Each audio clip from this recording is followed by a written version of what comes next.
حضرت ابو سلمہ عبداللہ مخزومی رضی اللہ تعالی عنہ جمادی الاخری 4 ہجری کے اوائل کا ذکر ہے کہ ایک دن رحمت عالم صلی اللہ علیہ وسلم کو اپنے ایک جانثار کی شدید علالت کی خبر ملی، جو مدینہ منورہ کے قریب عالیہ نامی بستی میں موت و حیات کی کشمکش میں مبتلا تھے۔ حضور یہ خبر سن کر بے چین ہو گئے اور اسی وقت عیادت کے لیے ان صاحب کے گھر تشریف لے گئے۔ بیمار شہدائے رسول پر اس وقت نزع کا عالم طاری تھا۔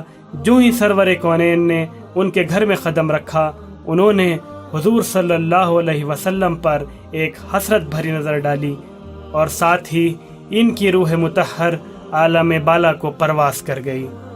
یوں معلوم ہوتا تھا کہ ان کی آنکھیں بس جناب رسالت مآب صلی اللہ علیہ وسلم کے دیدار کی منتظر تھیں۔ حضور صلی اللہ علیہ وسلم نے اپنے دست مبارک سے ان کی آنکھیں بند کیں، اہل خانہ کو ماتم کرنے سے منع کیا اور پھر میت کے قریب کھڑے ہو کر یوں دعا مانگی، الہی اس کی خبر کو وسیع اور روشن کر، اس کو نور سے بھر دے، اپنے اس بندے کی مغفرت فرما اور ہدایت یافتہ لوگوں میں اس کا درجہ بلند فرما۔ اور جب ان صاحب کی نماز جنازہ پڑھی گئی تو رحمت عالم صلی اللہ علیہ وسلم نے معمول کے خلاف 9 تکبیریں کہیں۔ لوگوں نے پوچھا، یا رسول اللہ آپ نے 9 تکبیریں کیسے کہیں؟ کیا سہو تو نہیں ہوا؟ فرمایا نہیں، بلکہ یہ تو 1000 تکبیروں کے مستحق تھے۔ یہ صحابی جن کے لیے سید المرسلین فخر موجودات شافع محشر صلی اللہ علیہ وسلم نے اس قدر پرسوز دعا مانگی اور جن کی نماز جنازہ غیر معمولی اہتمام کے ساتھ پڑھی، سیدنا ابو سلمہ عبداللہ رضی اللہ تعالی عنہ بن عبد الاسد مخزومی تھے۔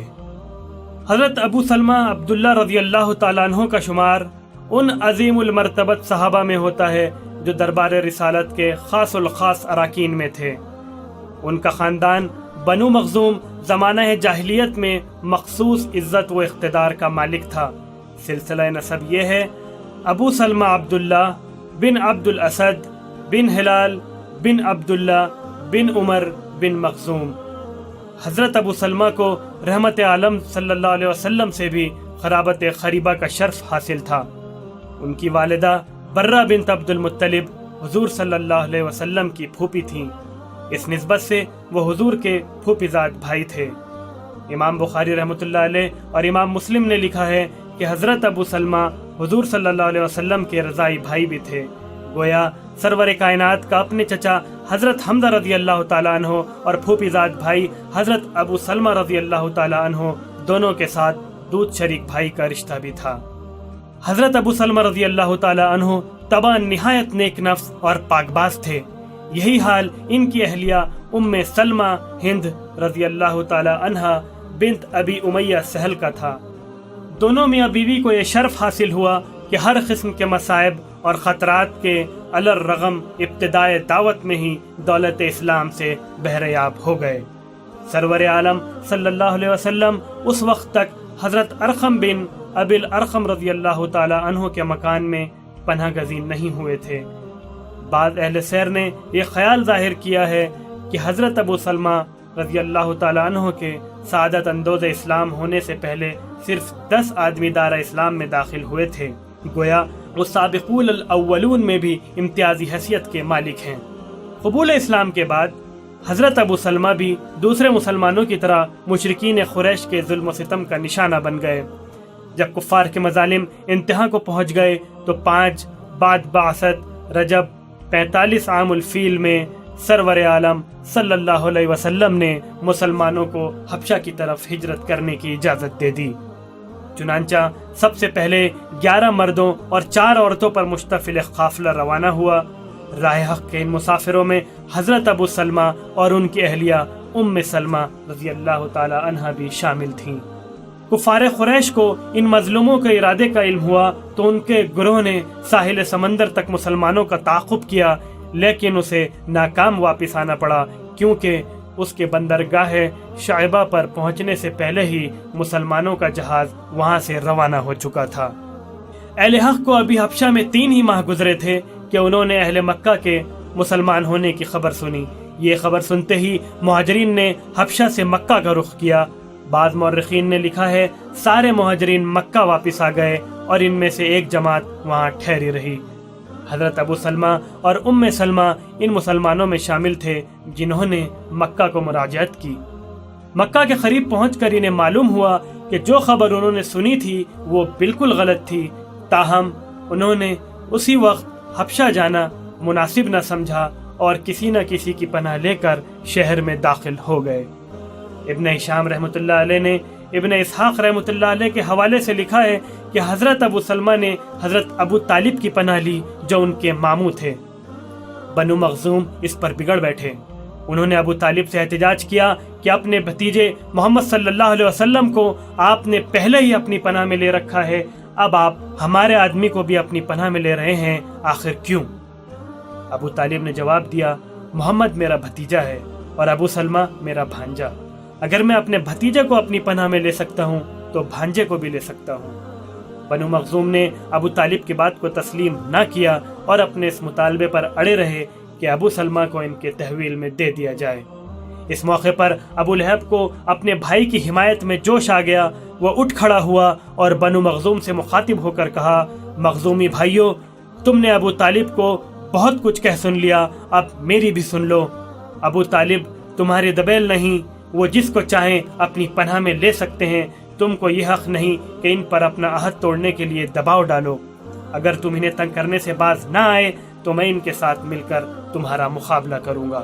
ابو لہب مشرکین کا دست و بازو تھا، اس کے تیور دیکھ کر بنو مخزوم نے فوراً اپنا مطالبہ ترک کر دیا اور کہا، اے ابو اتبا، ہم آپ کو ہرگز ناراض نہیں کریں گے۔ اس واقعے کے بعد مسلمانوں پر قریش کے مظالم میں اور شدت پیدا ہو گئی، چنانچہ حضور صلی اللہ علیہ وسلم نے مسلمانوں کو پھر ہدایت فرمائی کہ وہ حبش کے دارالامن کو چلے جائیں۔ چنانچہ 6 بعثت میں حبشہ کی دوسری ہجرت ہوئی، جس میں 83 مردوں اور 20 خواتین کا ایک قافلہ کفار کی سخت مزاحمت کے باوجود کسی نہ کسی طرح حبشہ پہنچنے میں کامیاب ہو گیا۔ اس قافلے میں حضرت ابو سلمہ اور ام سلمہ رضی اللہ تعالی عنہ دونوں شامل تھے، گویا یہ ان کی دوسری ہجرت تھی۔ کئی سال حبشہ میں غریب الوطنی کی زندگی گزارنے کے بعد ابو سلمہ رضی اللہ تعالی عنہ اور ام سلمہ رضی اللہ تعالی عنہ متعدد دوسرے مہاجرین حبشہ کے ہمراہ مکہ معظمہ واپس آ گئے۔ یہ حضور صلی اللہ علیہ وسلم کی مدینہ کی طرف ہجرت کرنے سے کچھ عرصے پہلے کا واقعہ ہے۔ یہاں پہنچ کر وہ پھر اپنے قبیلے اور دوسرے کفار کی ستمرانیوں کا ہدف بن گئے۔ ہجرت نبوی سے سال سوا سال پہلے 12 بعد بعثت میں حضرت ابو سلمہ نے کفار کے مظالم سے تنگ آ کر مدینے کی طرف ہجرت کا قصد کیا۔ اس وقت ان کے پاس صرف ایک ہی اونٹ تھا، اس پر انہوں نے حضرت ام سلمہ اور اپنے ننھے بچے سلمہ کو سوار کرایا۔ ام سلمہ کے خاندان والوں نے اونٹ روک لیا اور کہا، تم جا سکتے ہو لیکن ہماری لڑکی تمہارے ساتھ نہیں جا سکتی۔ یہ کہہ کر انہوں نے اونٹ کی نکیل ابو سلمہ کے ہاتھ سے چھین لی اور ام سلمہ رضی اللہ تعالی عنہ کو زبردستی اپنے ساتھ لے چلے۔ اتنے میں ابو سلمہ کے خاندان کے لوگ بنو عبد الاسد آ پہنچے۔ انہوں نے ام سلمہ رضی اللہ تعالی عنہ سے ان کا بچہ چھین لیا اور بنو مغیرہ سے کہا، تم نے اپنی لڑکی کو ہمارے آدمی سے چھین لیا تو ہم اپنے لڑکے سلمہ کو تمہارے پاس کیوں چھوڑیں؟ اسی چھینا چھپٹی میں ننھے سلمہ کا ہاتھ اتر گیا۔ علامہ بلازری کا بیان ہے کہ سلمہ رضی اللہ تعالی عنہ کا یہ ہاتھ مرتے دم تک ٹھیک نہ ہوا۔ یہ ایک دردناک منظر تھا، لیکن ابو سلمہ دل پر پتھر رکھ کر بیوی بچے کے بغیر تنہا مدینے کی طرف روانہ ہو گئے۔ ان کی اہلیہ ام سلمہ بنو مغیرہ کے پاس اور بچہ بنو عبد الاسد کے پاس تھے۔ گویا دین حق کے خاطر تینوں باپ، بیٹا اور بیوی جدائی کی مصیبتیں برداشت کر رہے تھے۔ حضرت ام سلمہ رضی اللہ تعالی عنہ کو شوہر اور بچے کی جدائی کا فطری طور پر بہت صدمہ تھا۔ وہ روزانہ صبح کے وقت گھر سے نکلتی اور سارا دن ایک ٹیلے پر بیٹھ کر گریہ وزاری کرتی۔ پورا 1 سال اسی طرح گزر گیا۔ ایک دن بنو مغیرہ کے ایک رحم دل آدمی اور صاحب اثر آدمی نے انہیں اس حال میں دیکھا تو اس کا دل پسیج گیا۔ اس نے اپنے قبیلے کو جمع کیا اور ان سے کہا، یہ لڑکی ہمارا ہی خون ہے، ہم کب تک اس مسکین کو اس کے شوہر اور بچے سے جدا رکھیں گے؟ اے بنی مغیرہ، ہمارا قبیلہ بڑا شریف اور شجاع ہے اور ظلم کو دوست نہیں رکھتا۔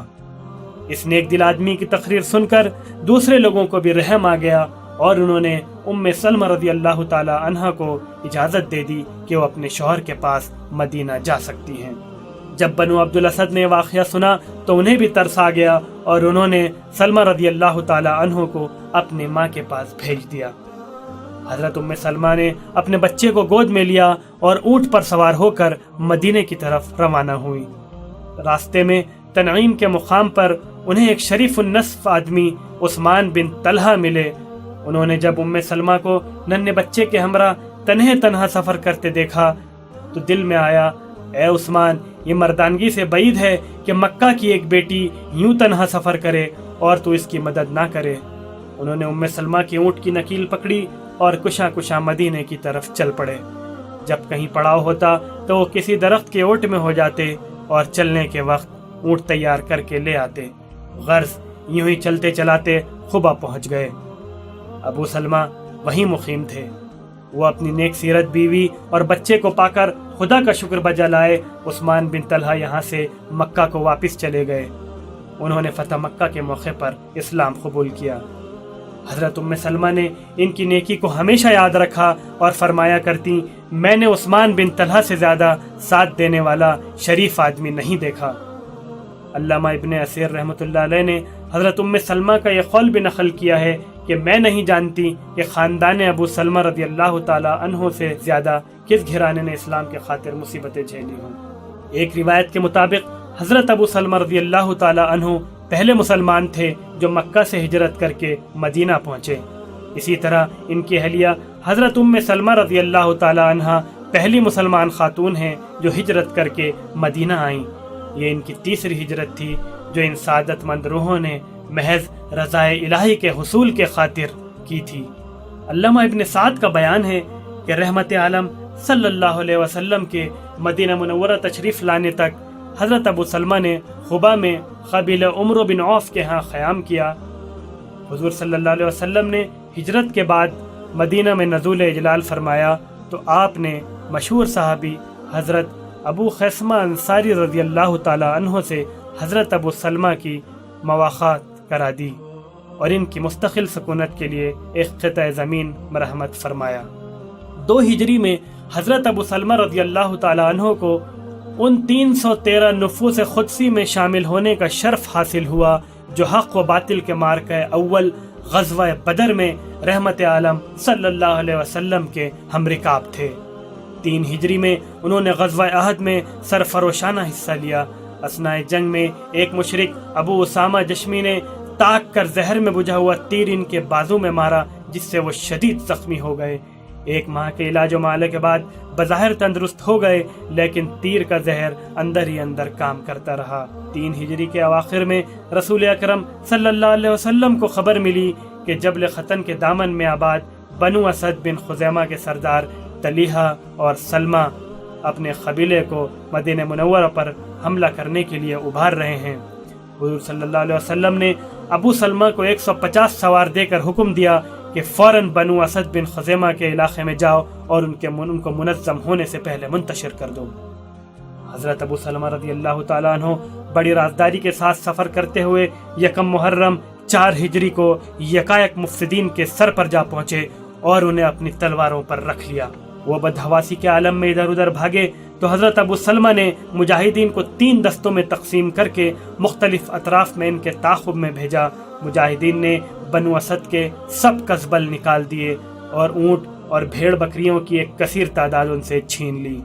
حضرت ابو سلمہ 29 دن کے بعد مدینہ منورہ واپس آئے اور یہ کثیر مال غنیمت دربار رسالت میں پیش کیا تو حضور صلی اللہ علیہ وسلم بہت مسرور ہوئے اور حضرت ابو سلمہ رضی اللہ تعالیٰ عنہ اور ان کے ساتھیوں کو دعائیں دیں۔ تاریخ میں یہ سریہ ابو سلمہ یا سریہ ختن کے نام سے مشہور ہے۔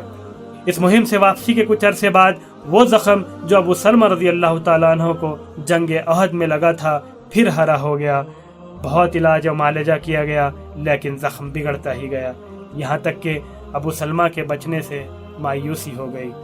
اسی دوران میں رسول اکرم صلی اللہ علیہ وسلم کئی بار حضرت ابو سلمہ کی عیادت کے لیے تشریف لائے۔ جمادی الاخری 4 ہجری کے اوائل میں ان پر نزع کی کیفیت طاری ہوئی تو حضور صلی اللہ علیہ وسلم کو اطلاع دی گئی۔ آپ فوراً ابو سلمہ کے گھر تشریف لائے۔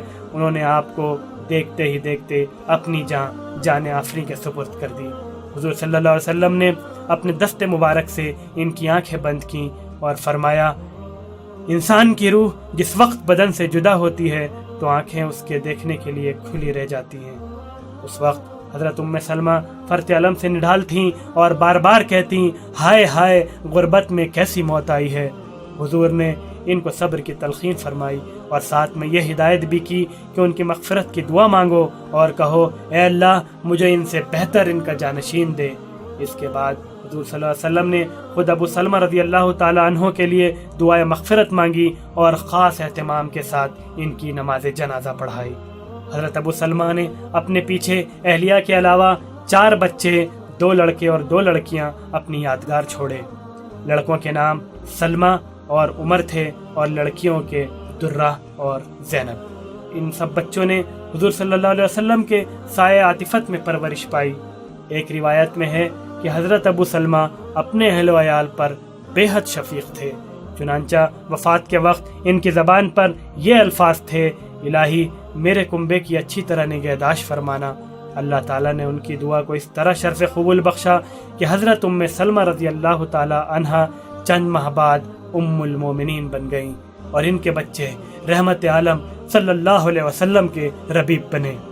اس ضمن میں ابن سعد نے طبقات میں یہ روایت بھی بیان کی ہے کہ حضرت ابو سلمہ رضی اللہ تعالیٰ عنہ کی زندگی میں ایک دفعہ حضرت ام سلمہ نے ان سے کہا، میں نے سنا ہے کہ اگر کسی عورت کا شوہر اس کی زندگی میں فوت ہو جائے اور وہ عورت اس کے بعد دوسرا نکاح نہ کرے تو اللہ اسے جنت میں داخل کرتا ہے۔ اسی طرح کسی مرد کی زندگی میں اس کی بیوی مر جائے اور مرد اس کے بعد دوسرا نکاح نہ کرے تو اللہ تعالیٰ اس مرد کو بھی جنت عطا کرتا ہے۔ آؤ ہم دونوں عہد کریں کہ ہم میں سے جو پہلے مرے دوسرا اس کے بعد مجرد زندگی گزارے۔ ابو سلمہ نے کہا، کیا تم میرا کہا مانو گی؟ ام سلمہ نے جواب دیا، کیوں نہیں؟ ابو سلمہ رضی اللہ تعالیٰ عنہ نے فرمایا، تو سنو، اگر میں پہلے مر جاؤں تو تم میرے بعد ضرور نکاح کر لینا۔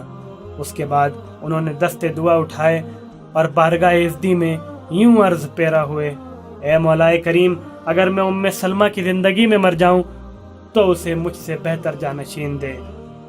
ان کی یہ دعا در اجابت پر پہنچ گئی اور ان کے بعد حضرت ابو سلمہ رضی اللہ تعالیٰ عنہ کے جانشین سید المرسلین صلی اللہ علیہ وسلم ہوئے۔ مسند احمد میں خود ام سلمہ رضی اللہ تعالیٰ عنہ سے روایت ہے کہ ایک دن ابو سلمہ رضی اللہ تعالیٰ عنہ دربار رسالت سے گھر واپس آئے تو بہت خوش تھے۔ مجھ سے کہنے لگے، آج رسول اللہ صلی اللہ علیہ وسلم کے ارشاد مبارک نے مجھے بے حد مسرور کیا۔ آپ صلی اللہ علیہ وسلم نے فرمایا کہ جو مسلمان مصیبت کے وقت سچے دل سے اللہ کے در پر جھکتا ہے اور یہ دعا مانگتا ہے کہ الہی اس مصیبت میں میری مدد کر اور بہتر نعم البدل مرحمت کر، تو اللہ اس کی دعا قبول فرماتا ہے۔ ابو سلمہ کی یہ بات میرے دل پر نقش ہو گئی۔ جب انہوں نے وفات پائی تو مجھے سخت صدمہ پہنچا اور میں نے یہی دعا مانگی، لیکن میرے دل میں خیال آیا کہ ابو سلمہ سے بہتر نعم البدل کون ہو سکتا ہے۔ جب عدت گزرنے کے بعد خود رسول صلی اللہ علیہ وسلم نے مجھے نکاح کا پیغام بھیجا تو مجھ پر روشن ہو گیا کہ اللہ تعالیٰ نے مجھے ابو سلمہ سے بہتر نعم البدل عطا فرما دیا۔ سیدنا حضرت ابو سلمہ رضی اللہ تعالیٰ عنہ نے گرچہ طویل زندگی نہیں پائی لیکن اپنے اخلاص عمل، راہ حق میں تحمل، حب رسول اور ایثار و شجاعت کے جو نقوش انہوں نے صفحہ تاریخ پر مرتسم کیے ہیں، وہ قیامت تک ان کا نام زندہ و تابہ رکھیں گے، رضی اللہ تعالیٰ عنہ۔